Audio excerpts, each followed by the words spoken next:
científica, médico y pues la parte que más me gusta es que también es miembro de la Iglesia Episcopal con una pues maestría en teología. Vamos a hablar primero del plano del cuerpo sano.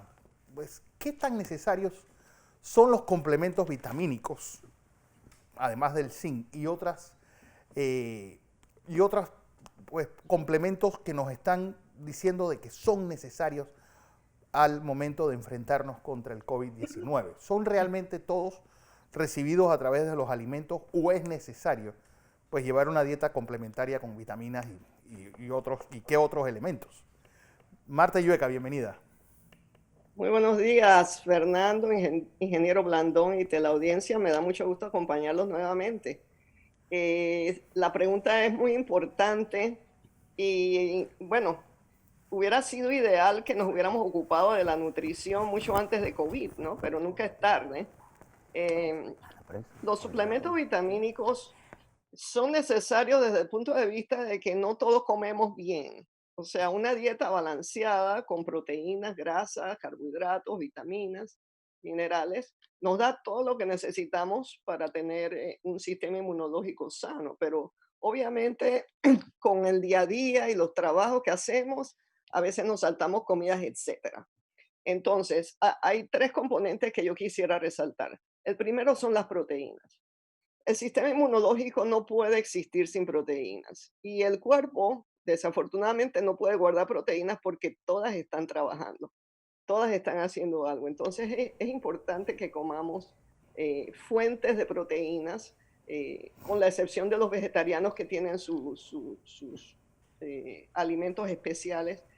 No debemos olvidarnos de la proteína animal que nos da realmente esos bloques de construcción que necesita el sistema inmunológico. Entonces, las vitaminas y los minerales, el cuerpo no las produce, hay que dárselas. Y si no logramos dárselas con una dieta balanceada, entonces sí se recomiendan los suplementos. La parte difícil es cómo encontramos uno o dos suplementos que vayan al componente específico para los virus. Y eso es muy difícil porque nuestro cuerpo, creo que hemos conversado, nuestro cuerpo tiene una inteligencia que es como un contralor. Y el cuerpo sabe muy bien si va a usar o no va a usar las vitaminas que le damos. Y las va a usar hasta un nivel, ¿no? Entonces, la vitamina mejor estudiada es la vitamina C. No con el COVID, pero a través de los años se han hecho algunos estudios, no son perfectos, pero ha demostrado cierto beneficio contra las enfermedades infecciosas. Las otras vitaminas y minerales no se han estudiado en humanos, se han estudiado en el laboratorio. Entonces el zinc, por ejemplo, sabemos que estos estudios que se llaman in vitro, porque Sí. son en el tubo de ensayo, ¿verdad? Parecían indicar que sí tiene cierto rol de protección contra los virus. Nuevamente, no lo hemos podido comprobar directamente en humanos, pero es un suplemento de mineral. En Panamá tenemos los mariscos, son una fuente excelente de zinc. Así que recuerden que el cuerpo no siempre puede usar las capsulitas de esto o lo otro que venden en todos lados. Así que hay que ser selectivos cuando se compran esos suplementos, buscar una buena compañía, preguntarle al farmacista. Y nuevamente, en Panamá los mariscos, a menos que usted tenga una alergia, Sí, son una fuente excelente, excelente de zinc. de zinc. Don José está con nosotros, doctora. Buen Buenos días, día, don doctora. José. Voy a usar un poco de su conocimiento para bien de nuestra audiencia. Hablamos de vitaminas, pero ¿por qué no nos explica en realidad qué son las vitaminas? Porque la gente piensa mil cosas de la vitamina, que son Sí. alimentos, que si yo tomo sol voy a tener vitamina D, que la vitamina D es alimento. Dígame, En si realidad las tomo vitaminas naranja todas las mañanas, tomo vitamina C. son suficiente. catalizadores de procesos biológicos, son moléculas que Sí. empujan este proceso biológico. Lo que nos gustaría es conocer para la educación nuestra qué son las vitaminas. ¿Y cuál es su función Ok, en este proceso biológico que son ecuaciones químicas orgánicas? con mucho gusto. Entonces, los micronutrientes que incluyen a las vitaminas, incluyen a los minerales, son compuestos, son sustancias que el cuerpo necesita en cantidades pequeñas, pero cantidades muy determinadas, que sirven diferentes funciones. Ayudan Eso es más bien cómodo y entre más cómodo, ¿no? coordinar El cuerpo no mensajes usa lo que en el necesita. Él cuerpo. nomás coge lo que necesita. Ejemplo, la vitamina D que uno la puede, el cuerpo la produce cuando estamos en el sol, por ejemplo, ayuda al balance de calcio en el cuerpo, que es otro micronutriente. Entonces también es parte del funcionamiento de ciertas sustancias como las hormonas. Todo el mundo ha oído la palabra Ujú. hormonas, que nuevamente son mensajeros químicos del cuerpo que el cuerpo necesita para funcionar.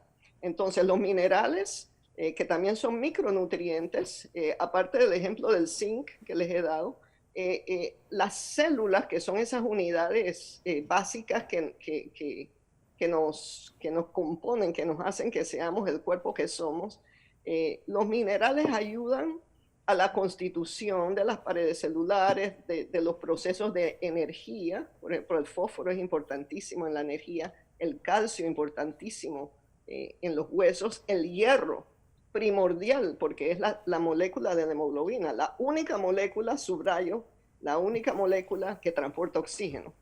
Entonces, Hierro. Como el esos eteno. micronutrientes aseguran que el cuerpo tenga la capacidad de funcionar, de comunicarse las diferentes partes del cuerpo. Entonces, sí, catalizan. ¿Qué quiere decir catalizar? Facilitar. Facilitan el funcionamiento La en absorción. una coordinación perfecta del cuerpo, porque las diferentes partes del cuerpo tienen que hablarse. Y estas sustancias ayudan a esa comunicación fisiológica, que es la que nos hace funcionar de día a día. Hay pues grandes preguntas sobre las vacunas que están estudiándose. Uno, pues, ¿cómo va a ser el mundo para producir vacunas para 7.500 personas? Dos, ¿cuáles van a ser los efectos secundarios? Cosa que, por ejemplo, ayer conversábamos del caso de esa vacuna contra el dengue que pasó las 3 fases, pero al final no está en el mercado porque provocó más muertes de las que provocaba el mismo dengue.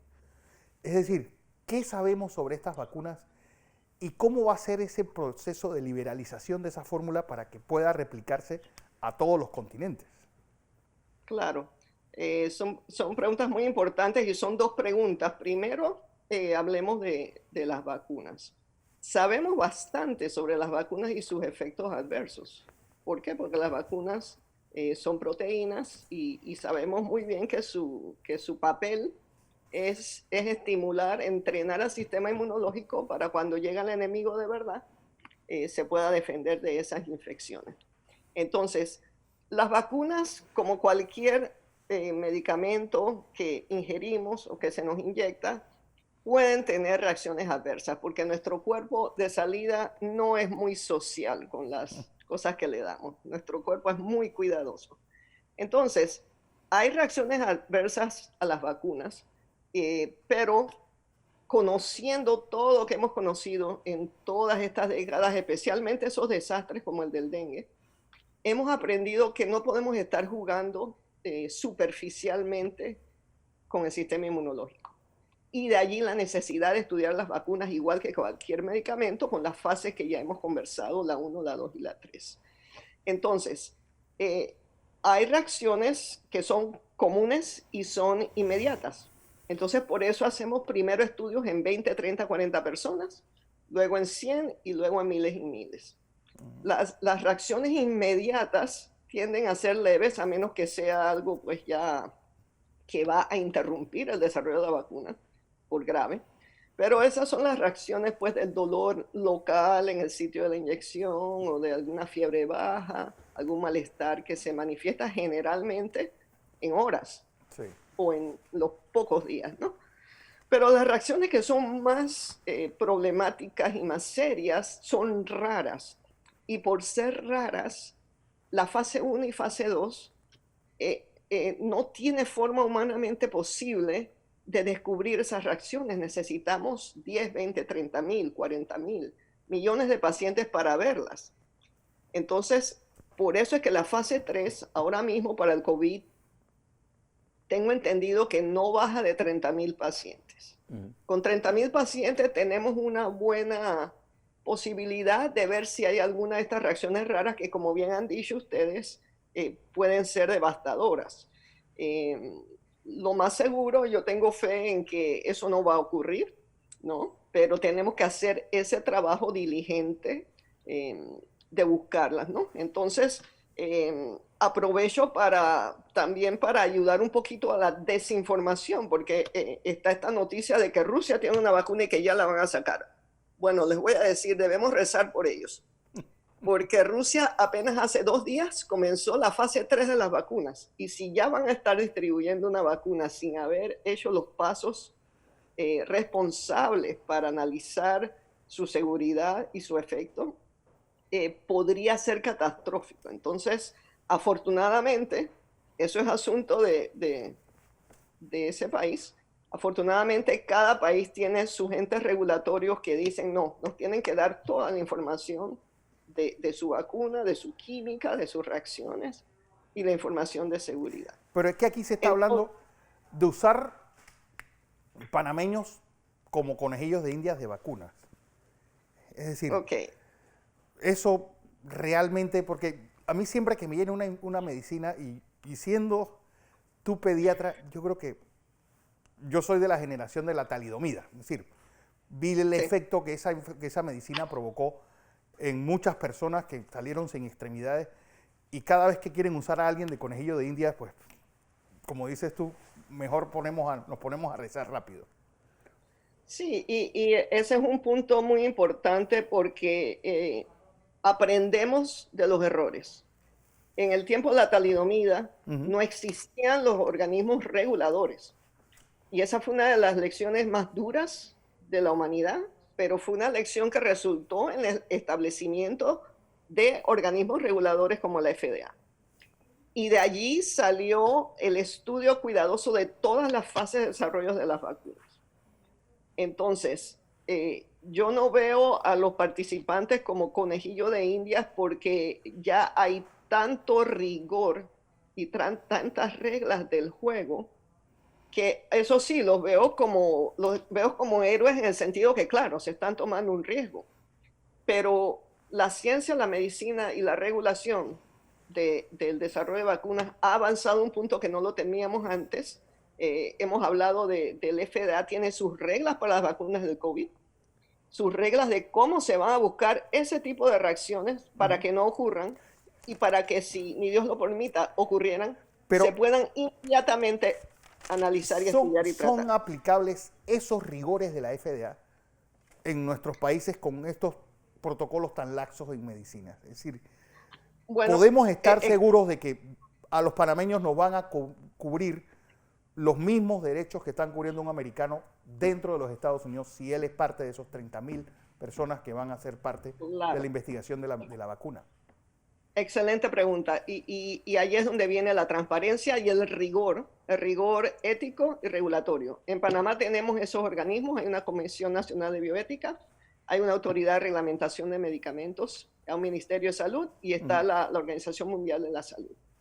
Lo que tenemos que ser es extremadamente estrictos para decirle a la compañía que quiera pacientes en Panamá que nos dé esos protocolos con anticipación.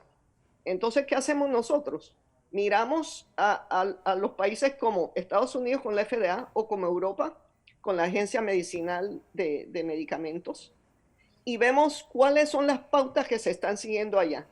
Entonces nos alineamos conceptualmente con lo que se está haciendo en los lugares que sí tienen esa capacidad y somos selectivos a un extremo sobre cuáles son estos estudios que se van a permitir en Panamá. Yo me sentiría muy cómoda si son estudios que están aprobados por la FDA o la Agencia Medicinal Europea, para darles un ejemplo, claro, ¿no? Porque yo sé cómo trabajan. Pero yo estoy de acuerdo contigo 100% que no puede ser que venga cualquier, como dicen en Panamá, cualquier perico de los palotes llega a decir, tengo vacuna. Ya voy a probarlo con ustedes. No, pero que yo quiero que sepan los potenciales voluntarios que en Panamá tenemos los entes regulatorios cuya obligación por ley 01 de 2001, están obligados a revisar esos protocolos y estar seguros que todos los pasos se van a dar para proteger a esa persona, y esa persona debe firmar un permiso en que está diciendo que se le ha explicado todos los riesgos. Eso se llama permiso informado o consentimiento informado. Don José Blandón. Doctora, le voy a hacer una pregunta un poco complicada, pero para usted pocas cosas son complicadas. Esta lucha contra la vacuna me recuerda a mí la lucha por el control del espacio en la época de la Unión Soviética, cuando ellos lanzaron el Sputnik, Estados Unidos quedó asustado, Kennedy comenzó a ver que los rusos estaban más adelantados, al final resultó que los Estados Unidos estaban mejor preparados desde el punto de vista económico, desde el punto de vista científico, y el programa espacial de los Estados Unidos fue hegemónico durante ese periodo y la Rusia soviética no tenía muchas cosas que hacer. Me preocupa lo de la vacuna rusa, porque nosotros no sabemos si es efectiva, si es segura y si nos va a dar la inmunicidad que requerimos. Entonces mi pregunta es, doctora, de acuerdo a su conocimiento en este campo que es vasto, ¿cuál es la vacuna más promisoria que tenemos en este momento que reúne estas condiciones y en qué tiempo se prevé que estaría disponible, no solamente para el país que la produzca, sino para nosotros aquí en Panamá, que al final es lo que nos interesa por lo que usted conoce del COVID en nuestro país? ¿Cuál cree usted que es la vacuna que tenga mayor rapidez para estar disponible en el mercado? Si es que lo puede saber. Ujú. Bueno, yo creo que la respuesta no es una sola vacuna. Yo diría que las 4 o 5 vacunas que han entrado a la fase 3 Ujú. son las que para mí tendrían un interés serio. Para mí como persona, yo quisiera ver que esas vacunas, y cuáles son, todas lo sabemos. Está Moderna, Johnson Johnson, está AstraZeneca con la Universidad de Oxford, está Pfizer y hasta ahora Sanofi. Hay una Ok. vacuna australiana. ¿Se ha sabido algo sobre esa vacuna? También, bueno, hay varias. Hay una CureVac, si mal no recuerdo. Esas vacunas están completando la fase 2 y nuevamente, si hay transparencia en publicar esos resultados de fase 1 y fase 2 para que podamos, al menos los que estamos en el área América, podamos revisarla, ¿no? Claro. Si no hay señales, lo que se llaman las señales de bioseguridad, de peligro, entonces hay que hacer una fase 3 buena. Yo me apuntaría con una vacuna que tenga una fase 3 buena, que cumpla con los requisitos del FDA. ¿Por qué? Porque yo tengo el plan está publicado. Sí. El plan con todas las pautas que está pidiendo el FDA, y estoy 100% de acuerdo con esas pautas, sobre todo la pauta de estas reacciones raras peligrosas que acabamos de mencionar. Entonces, si en la fase 3, especialmente con un control contra placebo, Ujú. se demuestra que la vacuna es eficaz y que hasta donde es humanamente posible no estamos encontrando estos efectos adversos de cuidado, esa sería la vacuna en que yo estaría interesada. Entonces ahora mismo solamente están esas 4 compañías que en mi opinión están cumpliendo Con estos con protocolos. esas pautas. La vacuna rusa, ese ejemplo, no sabemos nada. Yo sé que es una vacuna, hasta donde he podido averiguar, que es una vacuna basada en un vector. ¿Qué quiere decir un vector? Un vehículo. Están usando un adenovirus como vehículo. Lo disfrazan de COVID y eso lo hacen algunas de las otras vacunas. Y de ahí viene la respuesta inmunológica. Pero no tenemos los reportes de la fase 1 y fase 2 que han publicado, por ejemplo, Moderna ya lo publicó, AstraZeneca lo publicó. Cuando uno tiene esa transparencia y esa minuciosidad, ya uno se puede sentir razonablemente optimista. Entonces yo diría que yo sigo las vacunas que van a entrar en fase 3 con transparencia, con buena data, y de allí a los resultados de fase 3 será pues lo que veremos al final. Yo creo que va a ser más de una vacuna, no creo que va a ser una nada más. Es decir, Y ¿cómo? no quiero que... Perdón, No, sí, es que lo que a mí me interesa es cómo se va a producir esta correcto. masiva, Sí. es decir, solamente Sí. en laboratorios de Estados Unidos. Es una patente que va a quedar para el mundo, para que se replique, como fue lo del Claro. caso de la viruela, por ejemplo. ¿Cómo va a ser esa producción en masa Sí. para cada ciudadano del mundo? ¿Cómo no? Bueno, lo primero que les voy a decir los va a sorprender, creo. La primera remesa de las vacunas ya está hecha. Ya está hecha físicamente, ya existen. ¿Por Sí. qué? Por sentido común. Si no estuviera hecha, no podrían hacer los estudios. Claro. ¿no? Entonces, esa primera remesa, estas compañías, de las cuales pues ya mencioné 4, están haciendo un sacrificio. porque ya ellas han producido millones de dosis que las tienen guardadas, han gastado una fortuna en hacer esas vacunas, pero si la fase 3 les sale mal, con el dolor del alma, les digo que se van a perder. Va a ser una pérdida millonaria, pero es un riesgo que muchas veces la gente no conoce de las farmacéuticas, es que sacrifican y que invierten. Entonces, primera remesa, para contestar tu pregunta, ya está hecha. Recuerden, por ejemplo, que Estados Unidos tiene su operación Warp Speed, ¿no? Velocidad de la luz, donde pagan por adelantado, ¿no? A las compañías. Esas son reservaciones para las vacunas, ¿no? Sí. Entonces, después de esa primera remesa, asumiendo que la fase 3 sale bien, Sí. ya ellos sobre la marcha están produciéndola. Y específicamente, las vacunas que están basadas en virus completos, pero atenuados o debilitados, se hacen en unos aparatos gigantescos que se llaman bioreactores, porque eso es como sembrar semillas. Tienen que sembrar ese material del virus en células, entonces son como hortalizas biológicas, y de ahí la van produciendo y la van produciendo, ¿no? Es una fábrica, es una fábrica en que se produce algo al por mayor.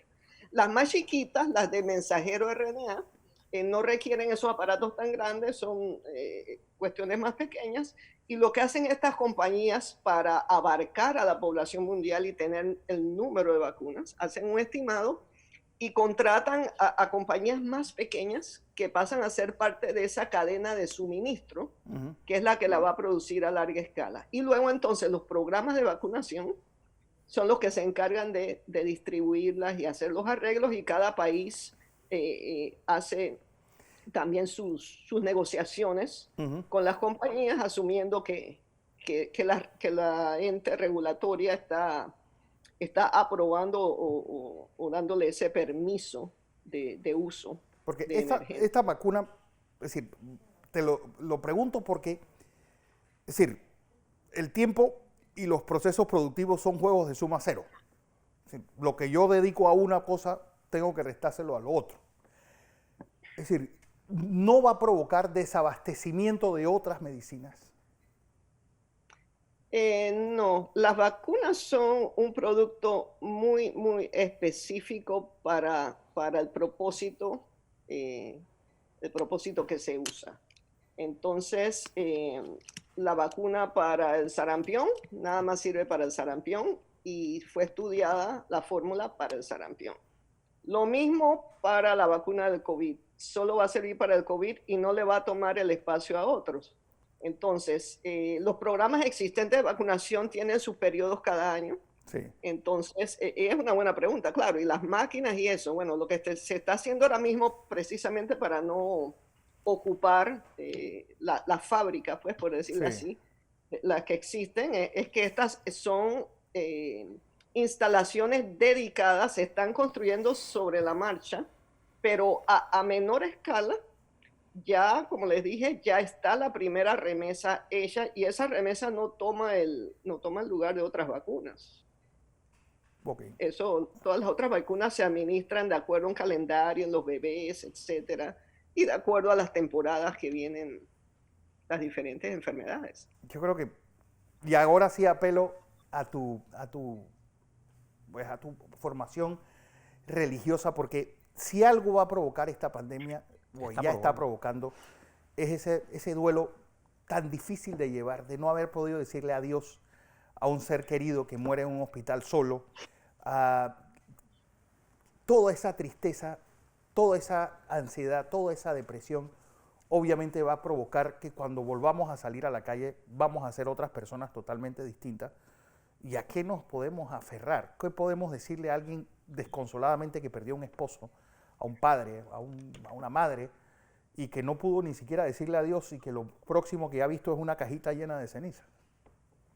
Es decir, el duelo es necesario, y esta vez no se lo está dando, no se le está permitiendo a las personas.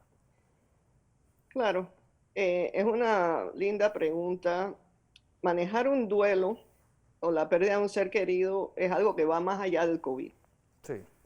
Todos hemos perdido seres queridos en la vida, entonces son las circunstancias las que lo han hecho más difícil. Pero el duelo siempre es algo que que se puede sanar, se puede manejar, pero se necesitan algunos componentes que no son materiales, ¿no? Entonces me obligas a apartarme de la ciencia por 2 minutos y entonces hablar en mi calidad de teóloga o del trabajo pastoral que hago con la Iglesia Episcopal. Ujú.